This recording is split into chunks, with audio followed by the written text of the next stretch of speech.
Financing is the lifeblood of the business. We cannot think of closing a business or real estate transaction without financial help from banks or other lending institutions. Now, question is how these lending institutions are going to address this situation during COVID-19.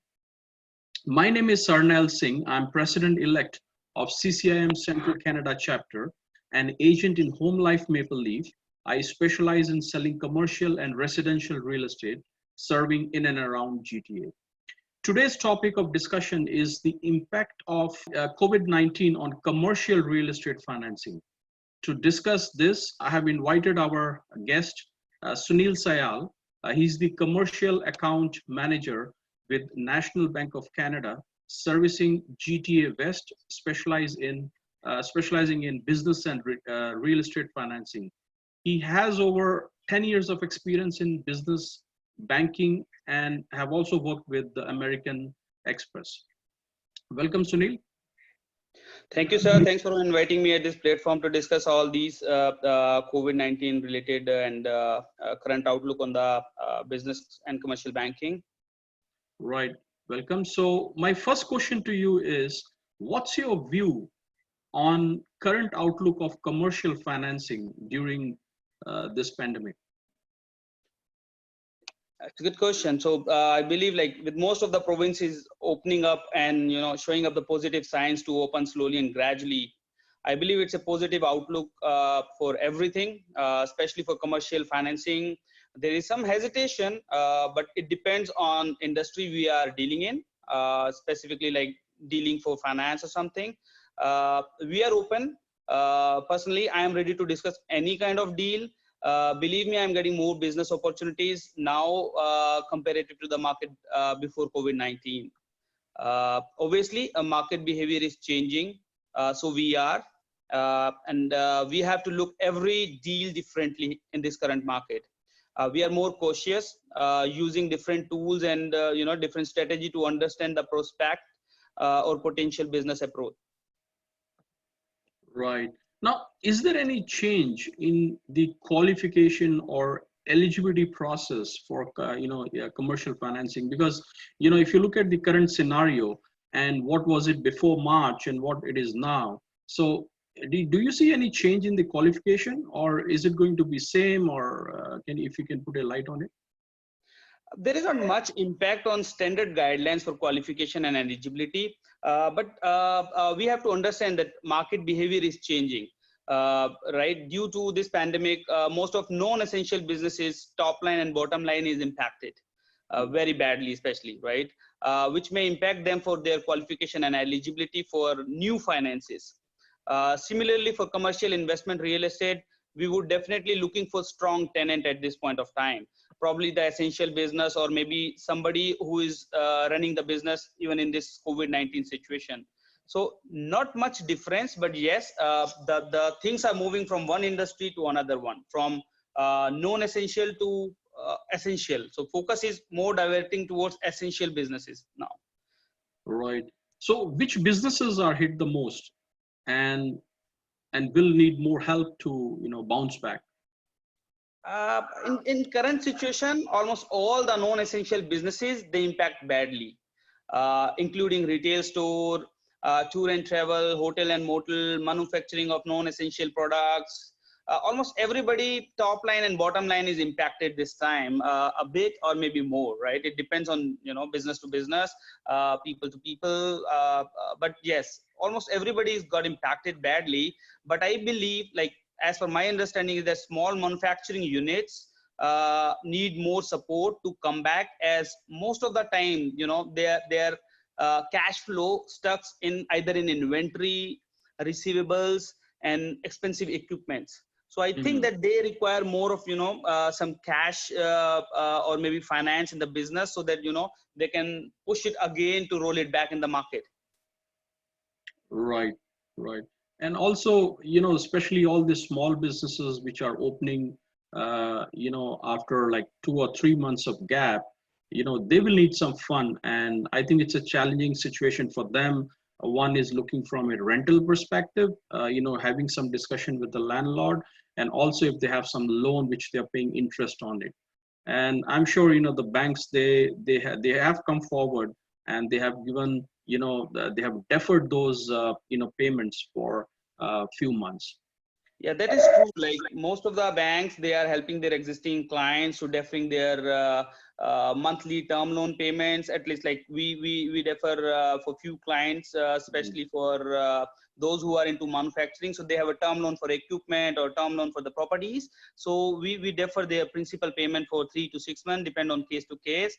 But if somebody require more benefits, then there is a government benefits and grants also, like a SEBA loan up to $40,000 to all the businesses who have more than 20,000 in payroll. Government is changing the I think they already changed it the day before yesterday. So they are trying to cater as much possible clientage, reaching out to almost every small business people these days.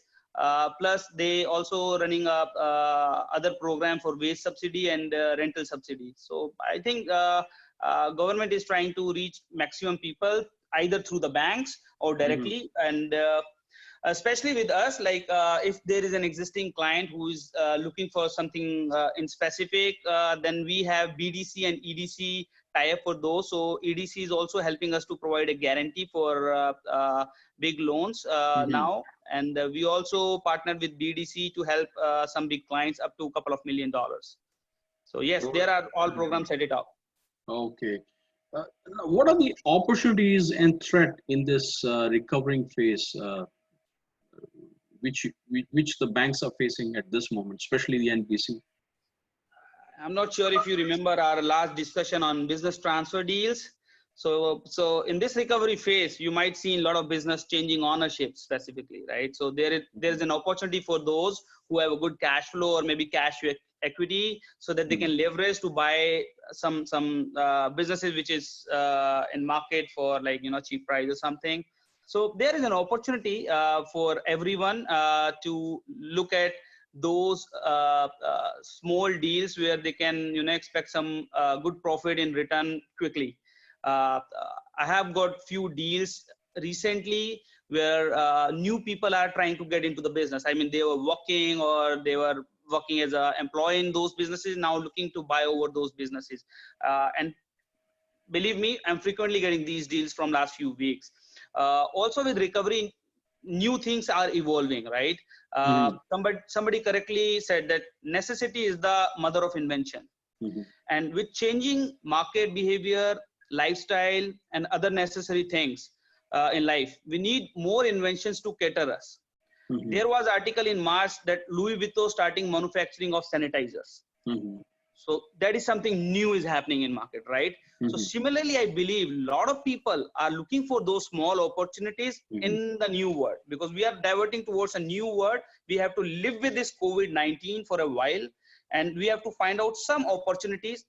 Obviously, threats are also there for bank's perspective, but if somebody is coming with a good idea, and if they have a good backup, cash flow and plan and everything, so it's an opportunity for me to look at the finance deal for them. Right. Now, how to reach out to commercial bankers, like you, because I know before it was more like a brick and mortar and, pick up a phone and call or fix an appointment and go and meet, the mortgage advisor or, financial advisor. In this scenario, how to reach to, the commercial bankers like you during the pandemic? I think in that case, we'll remain on the same lifestyle. Like, I'm still available on phone, cell phone.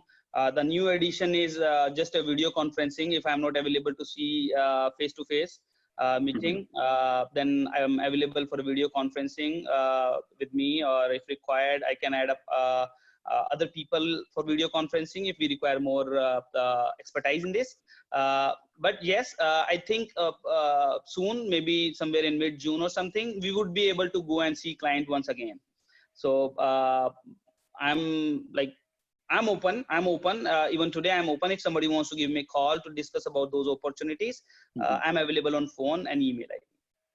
So say if you got documents to sign for the mortgage and client, because of this social distancing, is not able to come to you, or maybe he's he's having a COVID-19, and how you're getting those paperwork done or a paper signed. Yeah, like you guys are all already know about DocuSign. So we start accepting most of the document through DocuSign, and we have our own standard procedure. But yes, I believe that at least one identification meeting is required, which we can do somehow, managing in branch or one-to-one, face-to-face, just one meeting, maybe just for a minute or so. It's not required, like, to meet in person and spend like 1 or 2 hours together. But yes, we got all the tools to cope up in this current market. Right. Thank you very much, Sunil, for taking time out and for sharing your thoughts. And we will share this recording with the participants and have it upload on YouTube for others to view. And we'll have more such real estate talks coming soon. So stay tuned and please subscribe to our YouTube channel. Thank you. Thanks for giving me an opportunity here. Thank you.